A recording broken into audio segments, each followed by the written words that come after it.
Hello everybody, welcome to my channel amazing concept with Sunny.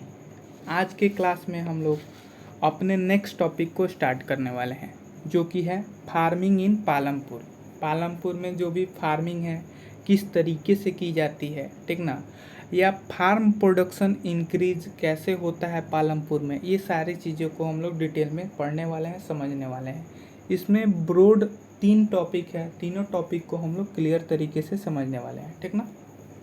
इसके पिछले video में हम लोगों ने फैक्टर्स ऑफ प्रोडक्शन के बारे में पढ़ा था, जिसमें हम लोगों ने 4 फैक्टर्स को डिस्कस किए थे: लैंड, लेबर, फिजिकल कैपिटल, ठीक ना, और ह्यूमन कैपिटल। इन चारों चीज़ों को पिछले वीडियो में हमने एक एक करके डिस्कस किया हुआ है, ठीक ना। आज हम लोग पढ़ेंगे फार्मिंग इन पालमपुर, यानी पालमपुर में किस तरीके से फार्मिंग को इन्हेंस किया गया, फार्म प्रोडक्शन को इंक्रीज किया गया, रेज किया गया, ठीक ना। ये सारी चीज़ें हम लोग इसमें जानने वाले हैं, ठीक ना। और इसमें आपका ब्रॉड 3 टॉपिक है। एक है लैंड इज फिक्स, इसको हम लोग समझेंगे। फिर एक है is there a way one can grow more from the same crop, इसको समझेंगे। और तीसरा जो है विल द लैंड सस्टेन, इसको भी हम लोग समझने वाले हैं, ठीक ना। तो बिना टाइम वेस्ट किए हम लोग टॉपिक को शुरू करते हैं। जो हमारा फर्स्ट टॉपिक है लैंड इज फिक्स। जो ज़मीन है, ठीक ना, वो क्या है, वो तो फिक्स है, सीमित है, ठीक ना। उसकी जो अमाउंट है वो क्या है, सीमित है। ऐसा तो नहीं है कि ज़मीन को हम क्या कर सकते हैं, इंक्रीज कर सकते हैं। लैंड इंक्रीज नहीं कर सकते, ठीक ना। लैंड को इंक्रीज करने का कोई तरीका नहीं है। ऐसा तो है नहीं कि लैंड को हम पैदा कर दे या लैंड को कहीं से ऊपर से उठा के लेके चले आए, इस तरीके से तो नहीं कर सकते, ठीक ना। तो लैंड क्या है, सीमित है, मतलब फिक्स्ड है। मतलब इसको क्वांटिटी को हम लोग क्या कर सकते हैं, या इसके अमाउंट को हम लोग बढ़ा नहीं सकते, ठीक ना। और फार्मिंग क्या है, एक बहुत ही महत्वपूर्ण प्रोडक्शन एक्टिविटी है पालमपुर में, ठीक ना। 75% लोगों का जो जीवन यापन है वो फार्मिंग के थ्रू ही हो पाता है, ठीक ना। और वो कहीं ना कहीं क्या है, फार्मिंग सेक्टर से जुड़े हुए हैं और उनका जीवन यापन फार्मिंग पर ही पूरा तरीके से क्या है, निर्भर है, ठीक ना। लेकिन यहाँ पे एक बहुत बड़ा जो बाधा आ जाता है, बाधा क्या आ जाता है, ठीक ना, या प्रॉब्लम, कंस्ट्रेंट, ठीक ना, ये क्या आ जाता है, यही आ जाता है कि फार्म प्रोडक्शन बढ़ाने में, मतलब फार्म प्रोडक्शन को अगर हमको बढ़ाना है, ठीक ना, तो उसमें सबसे बड़ी बाधा यही है कि लैंड एरिया क्या है, सीमित है, ठीक ना। मतलब अब जितने पर हम खेती करते हैं वो क्या है, सीमित, मतलब लैंड एरिया है कि हाँ इतना हेक्टेयर लैंड है, इतने पे ही हमको खेती करना है। माने कि 100 हेक्टेयर आपके एरिया में, आपके जो पूरा विलेज है उसमें 100 हेक्टेयर लैंड है, इसी पर आपको खेती करना है, ये आपका सीमित है, इसमें कोई इंक्रीमेंट आप नहीं कर सकते, ठीक ना। तो सबसे बड़ी बाधा यही आती है फार्मिंग सेक्टर में जो लोग होते हैं, जो इन्वॉल्व रहते हैं, उनके सामने, कि लैंड क्या है, सीमित है। और उसी लैंड पर, मतलब जितना लैंड अवेलेबल है उतने ही लैंड पर हमको क्या करना है, फार्मिंग को, अपनी खेती को, ठीक ना, वो क्या करना है, फार्म प्रोडक्शन को इंक्रीज करना है, ठीक ना। तो किस तरीके से इंक्रीज करेंगे, ठीक ना, ये सारी चीज़ें हैं। ये सबसे बड़ी उनके सामने क्या है, एक बाधा है, ठीक ना, कि लैंड लिमिटेड है और उसमें हम किस तरीके से फार्मिंग या फार्म प्रोडक्शन को इंक्रीज करेंगे, या अपनी यील्ड यानी उपज को किस तरीके से हम बढ़ा सकते हैं, ठीक ना। तो जो सेकंड टॉपिक है इसी का हल निकालने का प्रयास किया गया है। सेकंड टॉपिक में क्वेश्चन के साथ शुरू किया है। सेकंड टॉपिक में क्या क्वेश्चन है, थोड़ा हम लोग समझते हैं। सेकंड टॉपिक का जो क्वेश्चन है, is there a way one can grow more from the same land, क्या कोई तरीका है जिसका हम लोग यूज कर सकें, ठीक ना, अपने लैंड के, मतलब लैंड में जो प्रोडक्शन, हम लोग जो प्रोडक्शन कर रहे हैं उसको बढ़ाने में, क्या उसको बढ़ाने का कोई तरीका है। जैसे कि आपके पास, ये तो आपको पता हो गया कि आपके पास सीमिटेड लैंड है, माने कि आपके गांव में 100 हेक्टेयर लैंड है, ठीक ना। लेकिन 100 हेक्टेयर लैंड में ही हम किस तरीके से, जिस जो पहले खेती करते थे, ठीक ना, उससे हम क्या कर सकें, जो हमारी उपज होती थी पहले, उससे हम लोग अपनी उपज को बढ़ा सके, यानी पहले की तुलना में हम क्या कर सके, उपज अपनी बढ़ा सके। लिमिटेड अमाउंट में ही, लिमिटेड अमाउंट में लैंड, लिमिटेड अमाउंट लैंड में ही हम अपनी क्या कर सके, फार्म प्रोडक्शन को इंक्रीज कर सके। इसका कोई तरीका है कि नहीं है, ठीक ना, या अगर ऐसा है तो किस तरीके से हम कर सकते हैं, ठीक ना। तो सबसे पहले हम लोग इसको समझने के पहले कि क्या तरीका है, किस तरीके से हम लोग क्या कर सकते हैं, अपनी प्रोडक्शन बढ़ा सकते हैं, ठीक ना, लिमिटेड अमाउंट लैंड में ही, ठीक ना। इसको समझने से पहले हमको क्या करना होगा, पालमपुर के फार्मिंग पैटर्न के बारे में समझना होगा कि वहाँ पे जो भी फार्मिंग होती है, खेती होती है, वो किस तरीके से होती है, ठीक ना। इसको हम लोग समझना होगा, पूरे साल में किस तरीके से वहाँ पे खेती की जाती है, ठीक ना। तो सबसे पहली चीज़ें क्या है कि जितने भी पालमपुर में ज़मीनें हैं, ठीक ना, वो क्या है, सब पे खेती की जाती है। ऐसा कोई ज़मीन नहीं है जिसको खाली छोड़ा गया है, सारे पे क्या की जाती है, खेती की जाती है, ठीक ना। तो अगर ज़मीन के पर्सपेक्टिव में देखें तो कोई तरीका नहीं है, क्योंकि सारी ज़मीन पे खेती हो रही है, ठीक ना। तो फार्म प्रोडक्शन बढ़ाने का ज़मीन के प्रारूप में देखा जाए, ज़मीन के पर्सपेक्टिव में कि हाँ कोई ज़मीन खाली हो तो उस पर खेती कर ले तो हमारा फार्म प्रोडक्शन बढ़ जाए, ऐसा कोई तरीका नहीं है। सारे ज़मीन पर खेती होती है, मतलब सारी ज़मीन कहीं ना कहीं इन्वॉल्व है, ठीक ना, खेती में, ठीक ना। अब देखिए थोड़ा सा ये समझ लेते हैं किस तरीके से फार्मिंग पैटर्न रहता है पालमपुर गांव में, ठीक ना, किस तरीके से वहाँ पे फार्मर्स खेती करते हैं, ठीक है ना। तो वहाँ पे देखिएगा, जैसे ही खरीफ रैनी सीजन की शुरुआत होती है, यानी जैसे ही मानसून आता है तो वहाँ पे फार्मर्स क्या करते हैं, खरीफ क्रॉप्स ग्रो करते हैं। खरीफ क्रॉप्स क्या होता है, जो जैसे कि ज्वार हो गया, ठीक ना, बाजरा हो गया, ठीक ना। खरीफ क्रॉप्स, रबी क्रॉप्स आप पढ़े होंगे, ठीक ना। खरीफ क्रॉप्स को क्या कहा जाता है, विंटर क्रॉप्स भी कहा जाता है, ठीक ना। विंटर क्रॉप्स कह रहे हैं, रैनी क्रॉप्स भी कहा जाता है, ठीक ना। जिसमें आपको क्या होता है, आपको राइस वगैरह भी उगाया जाता है, ठीक ना। तो ये लोग क्या करते हैं, मतलब मानसून के शुरू होते हैं ये लोग राइस वगैरह या ज्वार बाजरा ये सब उगाना शुरू कर देते हैं, ठीक ना। राइस, ज्वार, बाजरा ये सब क्या करते हैं, ग्रो करते हैं, ठीक ना।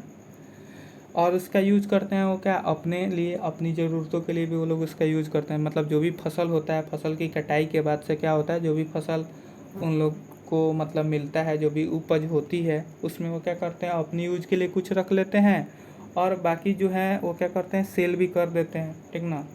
इसमें ज़्यादातर वो लोग क्या करते हैं, कैटल्स के लिए भी रख लेते हैं, ठीक ना। उसके अलावा फिर वो लोग क्या करते हैं, पोटैटो की खेती करते हैं, ठीक ना। अक्टूबर दिसंबर में वो लोग क्या करते हैं, पोटैटो की खेती करते हैं। फिर वो लोग जब विंटर शुरू होता है तो वो लोग क्या करते हैं, गेहूं की खेती करना शुरू कर देते हैं। क्या करते हैं बाबू, गेहूं की खेती करना शुरू कर देते हैं, ठीक ना। और गेहूं की खेती में क्या करते हैं, गेहूं की जब कटाई हो जाती है समर के मौसम में, ठीक ना, तो वहाँ पे क्या करते हैं, जो भी गेहूं मतलब जितने उनकी परिवार की नीड है उतना गेहूं वो लोग क्या करते हैं, अपने लिए रख लेते हैं। बाकी चीज़ें वो क्या करते हैं, बाकी जितने भी गेहूं अधिक मात्रा में उनके पास अवेलेबल रहते हैं उनको वो लोग बेच देते हैं, ठीक ना। ये पूरा सिस्टम रहता है, इस तरीके का फार्मिंग एक्टिविटी परफॉर्म किया जाता है पूरे पालमपुर गाँव में, ठीक ना। यानी आप अगर देखें तो आप एक चीज़ क्या किए होंगे, महसूस किए होंगे कि पूरे साल में 3 तरह की फसल की जाती है, 3 तरह की फसल ग्रो कराई जाती है पालमपुर गांव में, ठीक ना। और देखिएगा, जैसे कि माने कि जैसे कि एक बड़ा सा लैंड हो गया, इसको थोड़ा सा समझ लेते हैं, ठीक ना, इसको समझना बहुत ज़रूरी है। तो यहाँ पे क्या होता है, ये सारी फसलें उगाई जाती हैं, काटी जाती हैं। मतलब ये जो खरीफ फसल मैंने बताई, फिर पोटैटो की खेती बताई, माने खरीफ फसल पहले ग्रो कराया गया, यानी विंटर में जो फसल होती है, विंटर कर रहे हैं, रैनी सीजन में जो फसल होती है उसको ग्रो कराया गया। तो इसको पहले ग्रो करा के फिर काट लिया गया, फिर पोटैटो की खेती की गई, फिर पोटैटो का कल्टीवेशन हो गया, ठीक ना। उसके बाद से क्या होगा, विंटर में गेहूं की खेती की गई और वहाँ पे भी ये फसल को इसको क्या किया गया, काट लिया गया, ठीक ना। तो एक पार्ट में लैंड के एक पार्ट में ये सारी चीज़ें हो रही हैं। दूसरे पार्ट में क्या होता है, वो लोग क्या करते हैं, शुगर कैन की खेती करते हैं। किसकी खेती करते हैं बाबू, शुगर कैन। शुगर कैन समझते हैं ना, गन्ना जिसको बोलते हैं। और ये ऐसा फसल है पूरे एक साल में होता है, ठीक ना, पूरे एक साल में होता है, पूरा एक साल समय लेता है इसको मतलब ग्रो होने में, या जो भी होता है, ठीक ना, पूरा कंप्लीट ग्रो होने में इसको एक साल समय लग जाता है, ठीक ना। तो क्या होता है, इससे आप क्या समझें कि इससे आप यही समझें कि बहुत सारा मतलब एक ही फील्ड में बहुत सारे वो लोग क्या करते हैं, फसल ग्रो करा लेते हैं, ठीक ना, अपने फार्म प्रोडक्शन को इंक्रीज करते हैं इस तरीके के माध्यम से, ठीक ना। और क्या होता है, जब वो क्या होता है, शुगर कैन को लोग क्या करते हैं, मिल में ले जाते हैं, ठीक ना। उसके बाद से उसका गुड़ बनाया जाता है, ठीक ना। उसके बाद से क्या करते हैं वो लोग, गुड़ को जो भी है क्या होता है, ट्रेडर्स वगैरह को बेचते हैं और उससे पैसा भी कमाते हैं। ये सारी चीज़ें हैं, ठीक ना। तो ये जो मिल में जाता है उसको हम लोग नॉन फार्म एक्टिविटी जब पढ़ेंगे, ठीक ना, चैप्टर में आगे, तो उसको हम लोग समझेंगे। नॉन फार्म एक्टिविटी में मिल वगैरह के बारे में पढ़ेंगे और भी बहुत सारी चीज़ें हैं जिसके बारे में हम लोग पढ़ने वाले हैं, ठीक ना। अब आपके दिमाग में एक क्वेश्चन आ रहा होगा कि सर और भी एरिया में जब आप जाओगे तो देखोगे कि बहुत सारे एरिया में साल भर में मात्र 2 ही फसल ग्रो कराई जाती हैं, ठीक ना। लेकिन यहाँ पे पालमपुर में क्या खास बात है कि यहाँ पे एक साल में 3 फसल उगाई जाती है, ठीक ना। तो इस तरह का क्वेश्चन पूछा जाता है, एक्सप्लेन द रीजन, ठीक ना। एक्सप्लेन द रीजन, आपको वो रीजन बताना होगा, ठीक ना, जिसके तहत आपको ये बताना होगा कि एक ही साल में बहुत सारे 3 डिफरेंट क्रॉप्स ग्रो कराए जाते हैं पालनपुर में, इसका क्या रीज़न है, ऐसा क्वेश्चन पूछा जाएगा। तो आपको पहला रीजन में क्या देना होगा कि पालमपुर के पास क्या है, well developed system of irrigation है, ठीक ना। मतलब सिंचाई की व्यवस्था वहाँ पे बहुत ही अच्छी है। सिंचाई मतलब समझते हैं ना, मतलब फसल को जो पानी दिया जाता है, ठीक ना, उसको हम लोग बोलते हैं सिंचाई, इरिगेशन, ठीक ना। तो वहाँ पे क्या है, पालमपुर में इरिगेशन के सिस्टम, जो इरिगेशन की प्रणाली है वहाँ पे, वो क्या है, बहुत ही उत्तम है, ठीक ना, बहुत ही बेस्ट है, ठीक ना। इस कारण से क्या होता है, वहाँ पे फसलें 3 तरह के अच्छे अच्छे फसल, मतलब 3 अलग अलग फसल्स ग्रो कराई जाती हैं। क्योंकि आपको पता है, अगर आप जानते हैं, ठीक ना, बेसिक चीज़ें जानते हैं, तो आपको ये चीज़ें पता है कि फसल को क्या चाहिए, वाटर चाहिए। और वाटर अगर आपके पास इरिगेशन की सिस्टम अच्छी है तो आप आसानी से क्या कर सकते हैं, कोई भी फसल ग्रो करा सकते हैं, ठीक ना। अब देखिए, इसमें एक और इम्पोर्टेंट आप रीजन दे सकते हैं कि इलेक्ट्रिसिटी बहुत पहले आ गया पालमपुर में, ठीक ना। और इलेक्ट्रिसिटी ने ही बहुत बड़ा क्या किया, रोल प्ले किया, ठीक ना, इरिगेशन के जो सिस्टम है इसको इम्प्रूव करने में, ठीक ना। पहले इरिगेशन लोग क्या करते थे, कुआं वगैरह में से, तालाब वगैरह में से कहीं से मतलब कहीं से क्या करते थे, पानी वगैरह बाल्टी के थ्रू, ठीक ना, कोई जुगाड़ लगा के वो लोग क्या करते थे, इरिगेशन वगैरह कर लेते थे, ठीक ना, अपनी अपनी ज़मीनों में। लेकिन उससे क्या होता था, उतना उनकी जो ज़रूरतें होती थी वो पूरी नहीं हो पाती थी, ठीक ना। लेकिन जब इलेक्ट्रिसिटी आया, ठीक ना, बिजली आई, ठीक ना, तो ये पूरा जो सिस्टम ऑफ इरिगेशन था इसको उसने क्या किया, बदल के रख दिया। पहले जो लोग होते थे बारिश पर डिपेंडेंट रहते थे कि बारिश होगा तब हमारी खेती अच्छी होगी, ठीक ना, या नहरों वहरों पर डिपेंड रहते थे कि नहर में पानी है, ठीक ना, बगल में अगर मेरे खेत के बगल में क्या है, कोई कुआं है या कोई नहर है, तब हमारा क्या होगा, फसल अच्छा होगा। तो ये जो सिस्टम पहले चलता था उसको इलेक्ट्रिसिटी ने एकदम बदल के रख दिया। क्या किया इलेक्ट्रिसिटी ने, जब इलेक्ट्रिसिटी हो गया तो क्या हो गया बाबू, अब वहाँ पे लोग क्या करने लगे, मतलब जो इलेक्ट्रिक से ट्यूबवेल्स चलते हैं उसका यूज करने लगे, ठीक ना।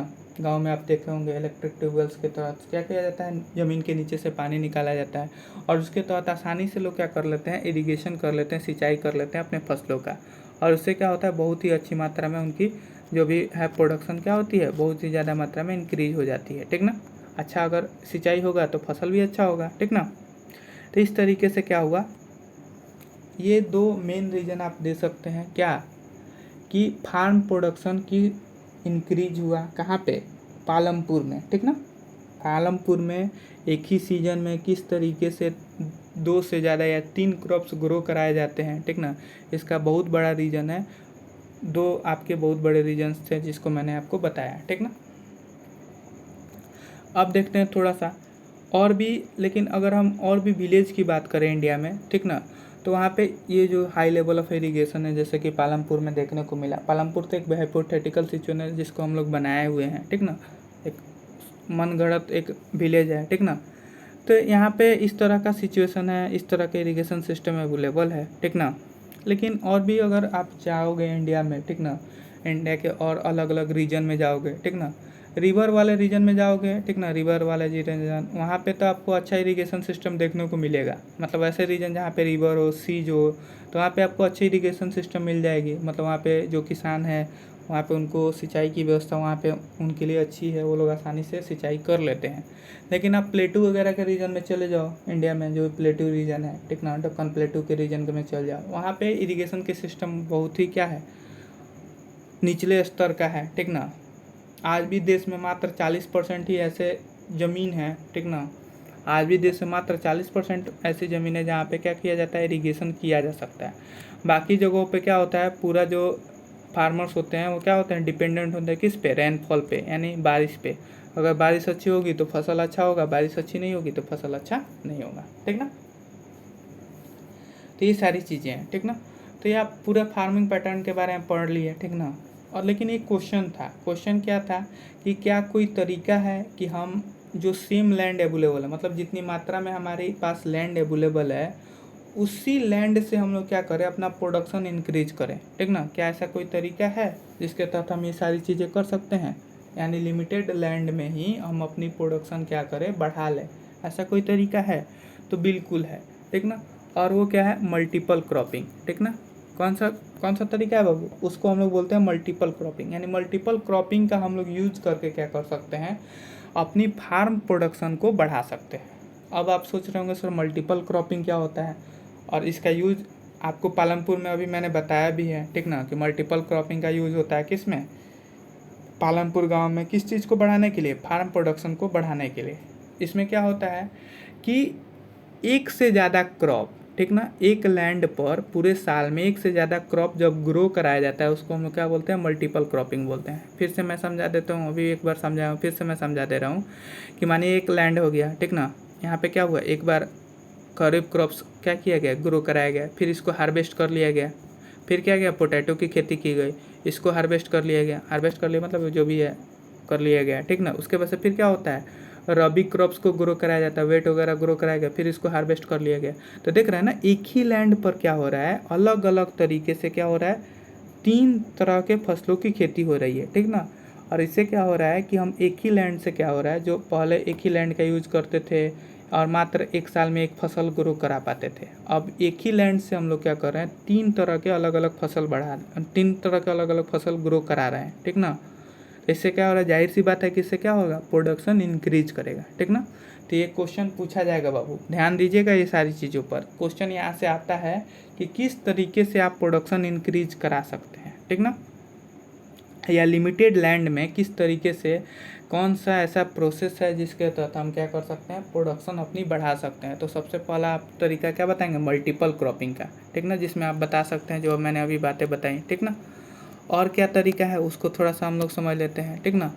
जो दूसरा जो तरीका है, ठीक ना, वो है कि मॉडर्न फार्मिंग मेथड का हम जब यूज़ कर लें, ठीक ना, जब हम क्या करें, मॉडर्न फार्मिंग मेथड का यूज़ करें, ठीक ना, तो ये भी एक तरीका है जिससे हम क्या कर सकते हैं, अपनी उपज मतलब जितना हम प्रोडक्शन करते हैं उसको हम लोग बढ़ा सकते हैं, ठीक ना। मॉडर्न फार्मिंग में मेथड में हम क्या करेंगे, इसको थोड़ा समझ लेते हैं। मॉडर्न फार्मिंग मेथड में क्या होगा, हम लोग HYB सीड का यूज़ करेंगे। किसका यूज़ करेंगे बाबू, HYB सीड का यूज़, मतलब हाई यील्डिंग जो वेराइटी है seed, high yielding variety seed का यूज़ करेंगे, ठीक ना। हाई यील्डिंग वेराइटी सीड में क्या खासियत होती है, इसमें यही खासियत होती है कि सिंगल प्लांट में बहुत सारे ज़्यादा अमाउंट ऑफ ग्रेन आपको देखने को मिलेंगे, ठीक ना। फिर इसमें हम लोग क्या करेंगे, हाई यील्डिंग वेराइटी का सीड का यूज़ करेंगे, ठीक ना। इरिगेशन हमारा अच्छा होगा, केमिकल फर्टिलाइजर का यूज़ करते हैं, पेस्टिसाइड वगैरह का यूज़ करते हैं। पेस्टिसाइड समझते हैं ना, कीटनाशक, जो कीड़े क्या करते हैं, फसल को ख़राब कर देते हैं। तो अगर आप पेस्टिसाइड आप अपने फसल पर लगा देते हैं या गिरा देते हैं तो क्या होगा, जो कीड़े आपके फसल को ख़राब करते हैं वो नहीं ख़राब कर पाएंगे, ठीक ना।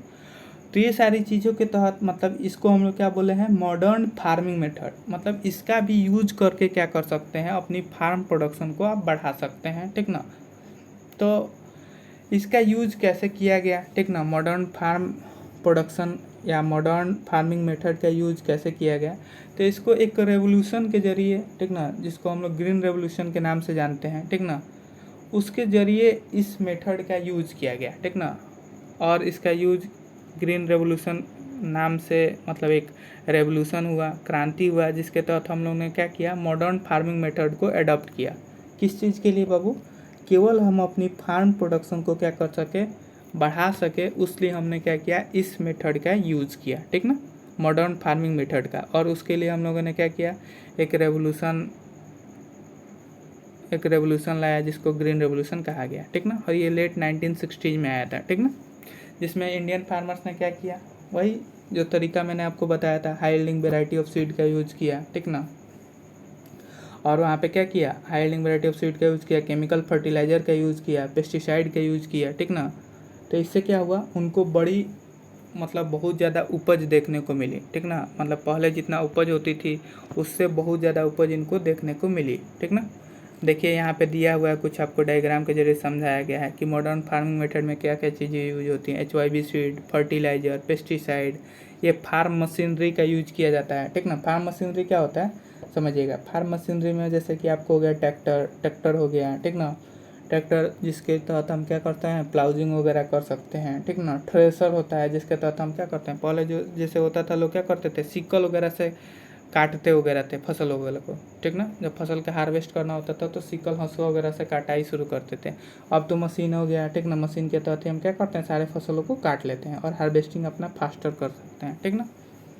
समय ज़्यादा लगता था पहले, ठीक ना।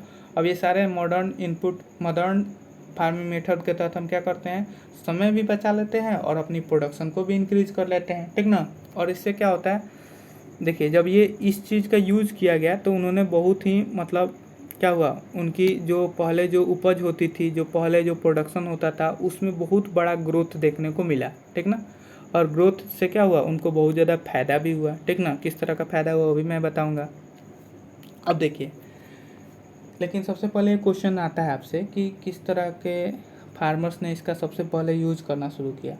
तो जो पंजाब के जो फार्मर्स थे, हरियाणा या जो उत्तर प्रदेश का जो वेस्टर्न पार्ट में जो इलाका है, ठीक ना, आपका पालनपुर तो एक हाइपोथेटिकल विलेज है, लेकिन इसको आपको पता होगा बुलंदशहर डिस्ट्रिक्ट में एक गांव है, उसी के प्रारूप में इसको लिया गया है, ठीक ना।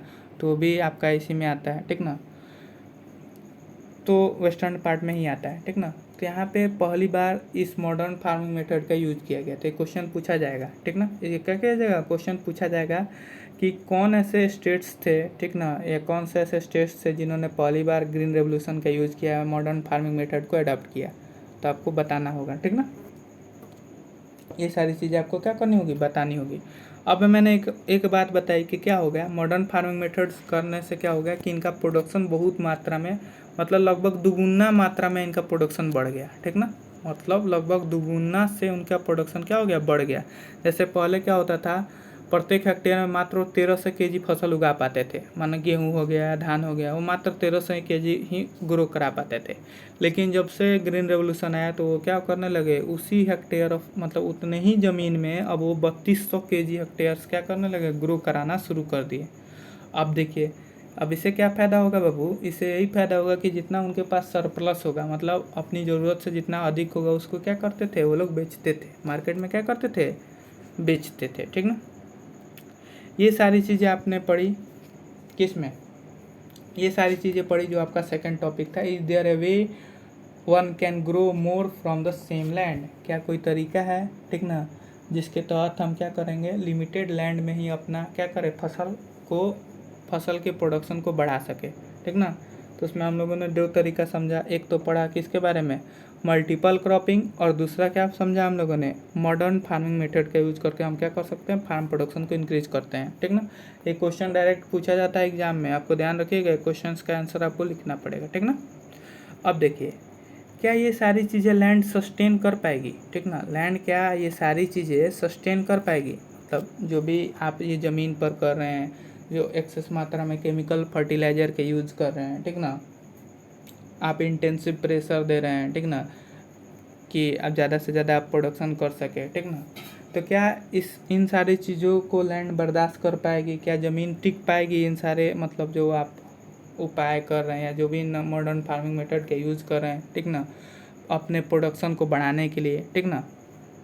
तो देखिए, इसका जवाब हम लोग जानते हैं, जो क्वेश्चन आपके बुक में एक टॉपिक के माध्यम से क्वेश्चन पूछा गया, इसके जवाब को हम लोग समझते हैं। जैसा कि आपको पता है कि लैंड एक नेचुरल रिसोर्स है, तो कोई भी नेचुरल रिसोर्स को हमको बहुत ही केयरफुली यूज़ करना होता है, ठीक ना।